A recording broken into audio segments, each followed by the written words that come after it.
মেঘালয় রাস্তার ভয়াবহ পরিস্থিতি। আজকের তারিখ হলো 12 জুলাই 2024 শুক্রবার। এই ঘটনাটা হয়েছে আজকে সকালবেলা মেঘালয় রাজ্যের কুলিয়াং এরিয়ার সাইডে।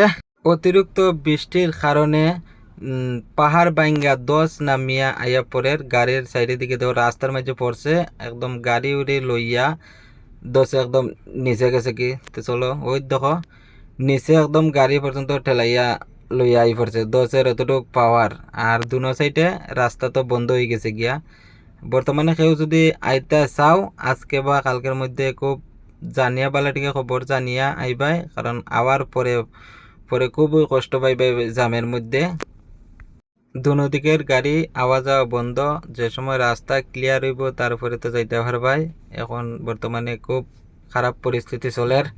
রাস্তার কন্ডিশনের মধ্যে সবচেয়ে বেশি হয় ট্রাক ড্রাইভার ভাইদের, আর বাস প্যাসেঞ্জার যারা আছে তারা সবারই কষ্ট হয়। তার মানে সবচেয়ে বেশি ট্রাক ড্রাইভারের। তাই ট্রাক ড্রাইভার ভাইরা সবাই খুব বুঝাস না, তোমরা সুবিধা মতে আইবা জানিয়া আনা জামের ভিতরে আইয়া কষ্ট পাইবা না পাইবা, জল পানি কানি দানি আর বাকি সব তো জানাই আছে।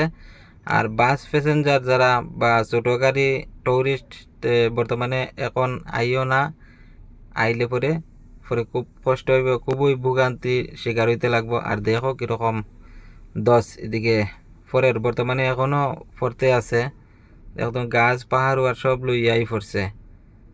এমনিতে তো 2 বছর ধরিয়া রাস্তার কারণে ভোগান্তি, রাস্তা ভাঙ্গা গাতা, রাস্তার সাইড নাই। এর মাঝে বৃষ্টির কারণে 10 ফরিয়া আরো ভোগান্তি। তাই সবার স্বার্থে ভিডিওটা একটু প্রচার